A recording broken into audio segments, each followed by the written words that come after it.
Regarde, le monde change à une vitesse vertigineuse. L'intelligence artificielle réécrit les règles du jeu. Les marchés sont volatiles.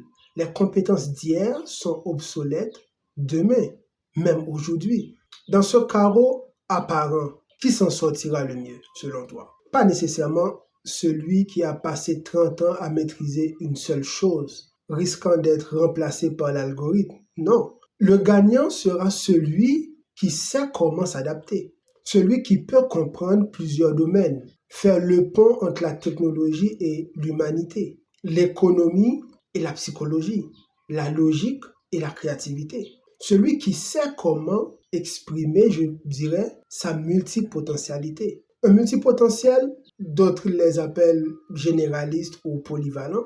Un multipotentiel est par nature une personne experte en adaptation. Sa plasticité mentale, sa capacité à apprendre rapidement et à transférer sa connaissance d'un domaine à un autre ne sont pas seulement des compétences recherchées aujourd'hui, elles sont essentielles à notre époque d'incertitude. Nous sommes les architectes de solutions transdisciplinaires, les traducteurs entre des mondes, les innovateurs nés de la convergence de nos passions. Nous sommes les interfaces humaines d'un monde de plus en plus fragmenté. Aujourd'hui, je me reconnais comme multipotentiel, mais quelques années auparavant, ce n'était pas comme ça. Je me souviens encore du jour où j'ai découvert ce nouveau terme, multipotentiel, tout son sens et comment il décrivait la partie de moi que j'essayais de cacher au monde parce que oui, j'étais incapable de commencer quelque chose et de le mener jusqu'au bout. Parfois, certains de mes amis ont même eu à me faire cette reproche. Tu as de très bonnes idées, une manière organisée de faire les choses, mais tu n'arrives pas à aller jusqu'au bout. Je sautais constamment d'un projet à l'autre. J'avais toujours plein d'onglets ouverts sur mon ordinateur et je travaillais sur plusieurs dossiers en parallèle. Et d'ailleurs, même aujourd'hui, je continue à le faire, mais de moins en moins. Bref, je me sentais constamment en retard. Il y avait quelque chose que je devrais rattraper dans ma vie sans savoir quoi en faire. Et sur cette base, je me jugeais parce que je ne pouvais pas me concentrer sur une seule chose comme tout le monde. Je pensais que je gaspillais ma vie jusqu'au jour où j'ai décidé d'arrêter de vivre pour les autres et de m'accepter comme je suis. J'ai accepté que j'avais une autre manière d'opérer, de fonctionner, voire même de voir les choses et que j'avais mon mot à dire. Je me devais d'être authentique avec moi-même,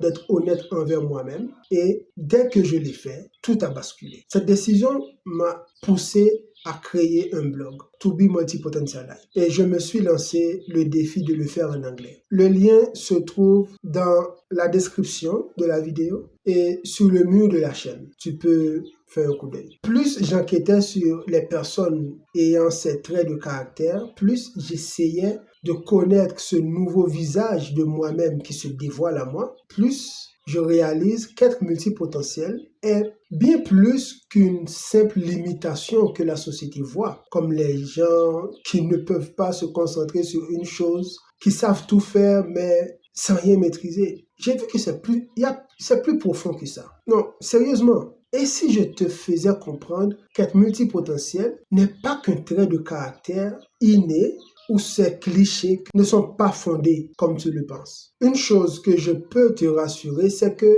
c'est un grand atout pour le monde actuel. Dans notre monde qui demande de plus en plus de polyvalence, je crois fermement que tout le monde peut développer une approche, je dirais, multipotentialiste, je ne sais pas si ce mot existe, et que toi aussi tu le peux. Bon, en disant tout le monde, je généralise, mais les personnes qui veulent cette approche peuvent. As-tu toujours une impression d'être enfermé dans une seule chose, dans une seule case? Tu as peut-être construit toute ton identité autour d'une passion unique, mais imagine le chaos alors. Si l'écriture était ton seul souffle, ta manière unique de te dévoiler au monde, comment as-tu réagi en voyant que l'intelligence artificielle écrivait mieux que toi, dans tous les styles, sur commande?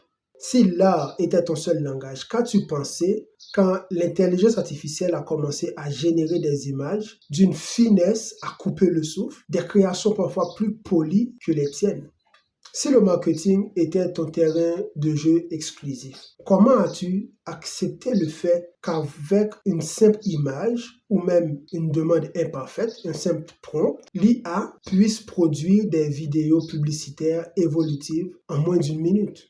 On te dit, pour ne pas être marginalisé, tu dois utiliser l'IA, n'est-ce pas? Mais et si la véritable voie à suivre n'était pas seulement d'intégrer l'IA dans ton travail, mais surtout d'aller plus profondément en toi, au-delà de cette passion unique qui t'a toujours guidé? Parce que oui, peut-être que ta passion unique, profonde, cache en réalité des dizaines de curiosités dormante, étouffée par le culte de la spécialisation. La bonne nouvelle que j'ai pour toi est celle-ci. L'IA ne remplacera jamais la capacité humaine à établir des connexions inattendues entre des idées, à démontrer une véritable empathie ou à inventer des solutions vraiment hybrides et authentiques. Ce sont des compétences intrinsèques à quelqu'un qui vit de sa multipotentialité. Développer une approche multipotentialiste, je ne sais pas si ce mot existe, mais je le dis encore, je ne sais pas comment ça vient de ma tête, c'est d'abord raviver cette curiosité innée que nous portons tous en nous. C'est te demander, qu'as-tu toujours voulu apprendre, mais que tu n'as jamais osé essayer? C'est ensuite te permettre d'explorer, te permettre de suivre par exemple un cours de Python en un mois, puis un atelier de poterie le mois suivant, sans avoir besoin d'une connexion logique immédiate. C'est apprendre à faire des connexions inattendues. Tu peux aller plus loin en te demandant par exemple comment la philosophie stoïcienne peut-elle m'aider à gérer un projet de technologie? Comment les principes du storytelling peuvent-ils améliorer cette présentation que je vais faire sur les finances? Tu vois là où je veux en venir. Et surtout, c'est accepter l'imperfection initiale, ok? Comprendre que tu n'as pas besoin d'être experte dans tous les domaines jusqu'à un certain niveau. C'est une véritable attitude active envers la vie et l'apprentissage, accessible à tous ceux qui sont prêts à repousser leurs propres limites et à redéfinir ce que compétence signifie dans un monde en constante évolution. J'ai longtemps oscillé entre deux extrêmes. Le fait de vouloir être spécialiste quelque part et la tentation d'une dispersion totale. Le premier m'étouffait, vraiment, honnêtement, et le second me laissait avec un sentiment de vide et de satisfaction. C'est pour cela que, avec beaucoup de réflexion, de temps de méditation, j'ai compris qu'il pouvait y avoir un chemin entre les deux. Et c'est comme ça que je me suis posé cette question. Et si notre plein potentiel, notre chemin unique, ne se trouvait pas aux extrêmes, mais quelque part au milieu?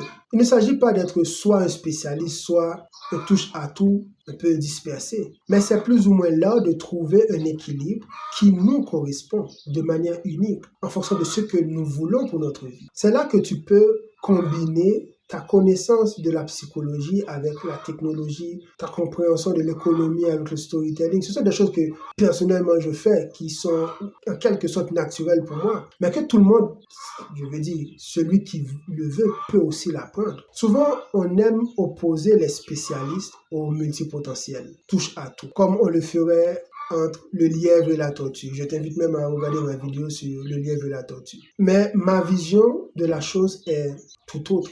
Je crois que le spécialiste a besoin d'apprendre la diversification et l'adaptabilité d'un multipotentiel pour ne pas devenir obsolète du jour au lendemain. Et le multipotentiel, quant à lui, a besoin d'apprendre la discipline et la capacité d'exploration profonde du spécialiste pour ne pas devenir dispersé et inefficace. Ce n'est pas une question de l'un ou l'autre, mais les deux. C'est centré sur ce qui t'anime profondément tout en permettant à toutes tes passions de s'exprimer et de s'entrecroiser. Mon ambition avec cette chaîne est aussi de t'aider à découvrir et à forger ce chemin unique où tes multiples identités non seulement coexistent mais s'amplifient mutuellement. Un chemin où tes talents variés deviennent ta signature inimitable dans cette nouvelle économie. Donc, je t'invite à nous dire en commentaire ce que tu penses. Abonne-toi, like la vidéo. Entre-temps, tu peux regarder l'une de ces deux vidéos et on se retrouve là-bas.